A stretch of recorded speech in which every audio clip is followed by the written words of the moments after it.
Why did I build Zeproot? Not many people know. मतलब mostly किसी को पता ही नहीं है कि Zipline के पहले मेरा और एक कंपनी था, है अभी भी है, विच इज़ VFab, एंड वहाँ पे तो एक अलग ही टाइप का आग लगा था. I needed to hire people. I did not have time and I needed to hire them fast. अब हायरिंग का प्रोसेस क्या है? ट्रेडिशनल मेथड, सबसे पहले तो लंबा लंबा जेडी लिखो, जेडी के बाद में वो सारे जेडी लेकर के हज़ारों जॉब बोर्ड्स पे जॉब पोस्ट करो, जॉब पोस्ट के बाद एप्लीकेशन तो बहुत आते हैं, उसमें से सीवी शॉर्टलिस्ट करो. मतलब भाई साहब, मैंने सेल्स इंजीनियर के लिए जॉब पोस्ट किया हुआ है और उसमें फ्रंट एंड डेवलपर भी अप्लाई कर रहा. मतलब ये सब भी खुद मैन्युअली हमको करना पड़ता था. सो यू सी, ये इतने सारे सीवीज हम लोग को शॉर्टलिस्ट करने हैं, रैंक करने हैं, फिल्टर करने हैं. उसके बाद में कैंडिडेट्स को कॉल करके उनका अवेलेबल टाइम चेक करना है, मेरा अवेलेबल टाइम मेरे को देखना है, फिर इंटरव्यू कंडक्ट करना है. अब इंटरव्यू तो भाई साहब, मेरे इंटरव्यूज 2-3 घंटे चलते हैं. I know it is too much, but yeah, that is what the quality that we want in our team. That is, इसकी वजह से मेरे कंपनी में एट्रिशन काफ़ी कम है, बिकॉज मैं थरोली स्क्रीन करता हूँ. प्रॉब्लम क्या होता है कि हमने पूरा स्क्रीन कर दिया, सब कुछ कर दिया, लास्ट में ज्वाइनिंग डेट भी दे दिया, कैंडिडेट को ऑफर लेटर दे दिया, और अक्सर ऐसा होता है कि कैंडिडेट घोस्ट कर देता है, गायब हो जाता है, और ये हमको पता लगता है ज्वाइनिंग डेट के टाइम पे. तो बस ये पूरा जो पिछला 1-2 महीना गया स्क्रीनिंग में, शॉर्टलिस्टिंग में, वगैरह वगैरह में, it's a waste. Right? I mean, as for a recruiter, it was a waste. I tried to talk with several of the founders. उनका भी सेम प्रॉब्लम, राइट? बंदे मिलते नहीं है, मिलते हैं तो ज्वाइन नहीं करते, ज्वाइन करते हैं तो जल्दी भाग जाते हैं. Lot of problems.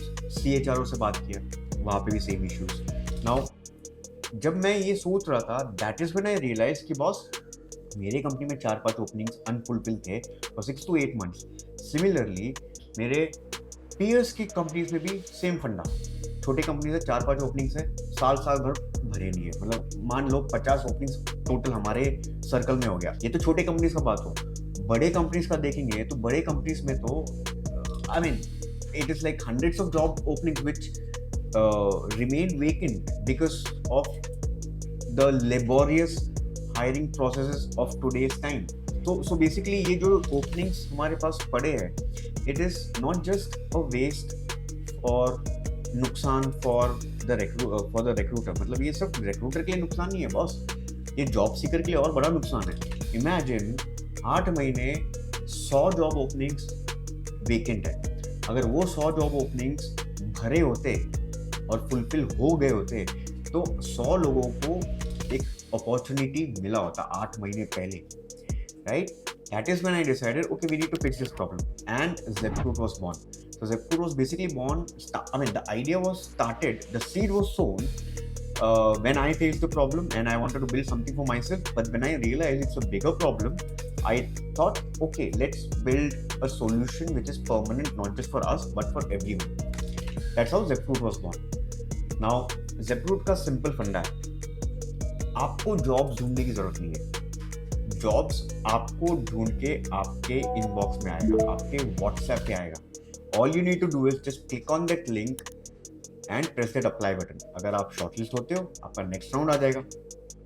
Next round is again AI interviews में भी जो है आपको रिक्रूटर के टाइम के हिसाब से एडजस्ट करने की जरूरत नहीं है. You can give the interview at what ever time is convenient for you, B it रात को 12 बजे और दिन को 12 बजे, it doesn't really matter, right? The point is, आप व्हेन यू आर फ्रेश, आपका माइंडसेट जब फ्रेश है तभी आप इंटरव्यू दो. सो वो कन्वीनियंस हमने जॉब सीकर्स के लिए दिया हुआ है. द अदर थिंग इज, आज तक सिर्फ CV प्रोफाइल होते थे, राइट? अभी CV is gonna be outdated very soon, not yet but very soon. CVs तो है ही है, CVs के साथ में आपका पर्सनालिटी, आपका रोल फिट, आपका डिस्क एनालिसिस, ये सारा चीज़ें अवेलेबल है और आधा एनालाइज होता है Zeproot पे. So the chances of you ending up at the right place is much higher than in a traditional way, right? क्योंकि ट्रेडिशनल वे में क्या होता है कि बहुत सारा बायसेस होता है. मतलब मुझे किसी से बात करने में पसंद, एक जस्ट एन एग्जांपल, इंटरव्यू चल रहा है, मुझे किसी से बात करने में मतलब एक लिंक, एक क्या बोलते हैं, एक वाइब मैच हो गया तो ठीक है, हायर्ड. वाइब मैच नहीं हुआ तो नॉट हायर्ड. बट देन जिसके साथ वाइब मैच नहीं हुआ, may be they have more skills, they have more perseverance, maybe they have more they have the right attitude to grow and let the company or enable the company to grow. But human biases आ जाते हैं. AI होने की वजह से क्या ये biases सारे हट गए. So everybody gets an equal chance to any job opening which comes up. Thank you.